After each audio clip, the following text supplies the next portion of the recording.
Hey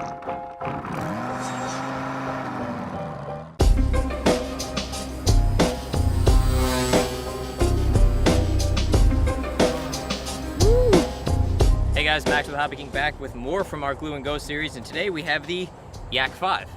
Well, actually it's a Yak 54, another EPP foamy. We're here with Alex Davis. He's the 3D foamy guy in the office. And as I mentioned, small EPP foamy, great for learning how to 3D, great for bashing around your backyard or in a park. And Alex, as I said, is the 3D foamy master, so he's gonna put it up for some flying for us. Let's try it out.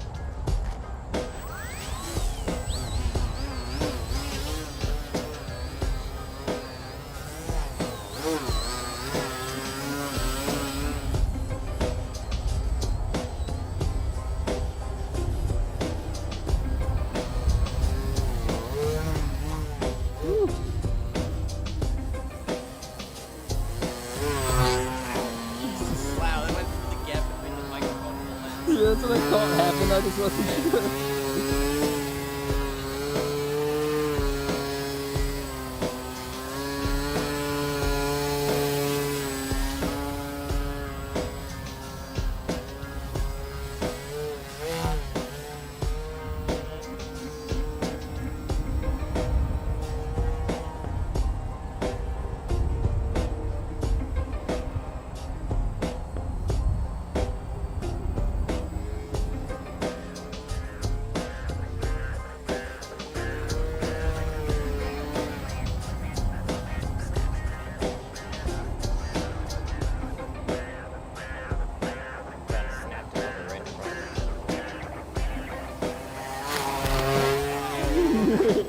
Alright guys, so we are back in the studio again, and we are going to go through the build on this Yak 54.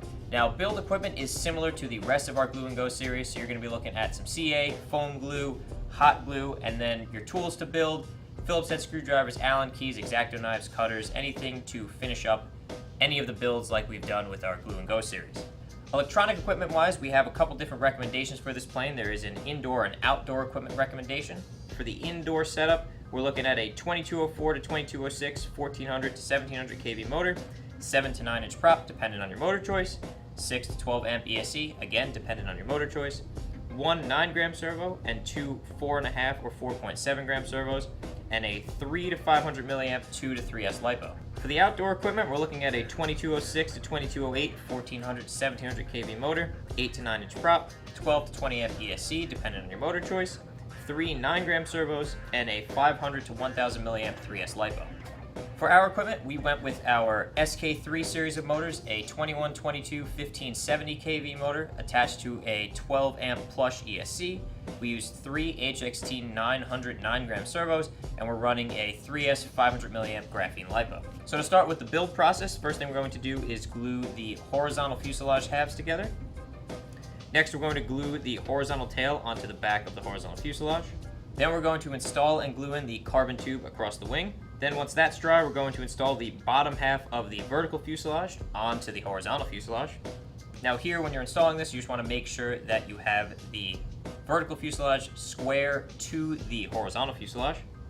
Next up, we're going to install our aileron servo. So you're going to want to make sure that you have your aileron servo set and centered prior to installing it. Then we're going to glue on the top half of the vertical fuselage, again making sure it is square with the horizontal fuselage. Next, we're going to install the landing gear into the fuselage. Next up, we're going to install our control horns for our ailerons. And then, since we have our aileron servo already installed, we're going to go ahead and set up our push rods for our aileron linkages. Once that's done, we're going to install the 2 servos for our elevator and rudder. And once we're done with that, we're going to glue in our control horns, our push rod guides, and do our servo and linkage setup for our tail surfaces. Next up is mounting your motor. Now, everyone's motor mounts may be different. We used the included plywood mount with the kit, and then on top of that added the fiberglass mount from the SK3 motor. And then finally, the rest is just wrapping up your electronics install, so your ESC, receiver, and your radio setup. So that wraps it up for the build on our Yak 54. Again, part of our Glue and Go series, another great flying plane, especially if you're looking for something to beat around as a 3D practice plane. You're definitely going to want to look into this. Make sure you stay tuned for more from our Glue and Go series. We have a few more planes coming. Subscribe to HobbyKing Live, and we'll see you in the next one.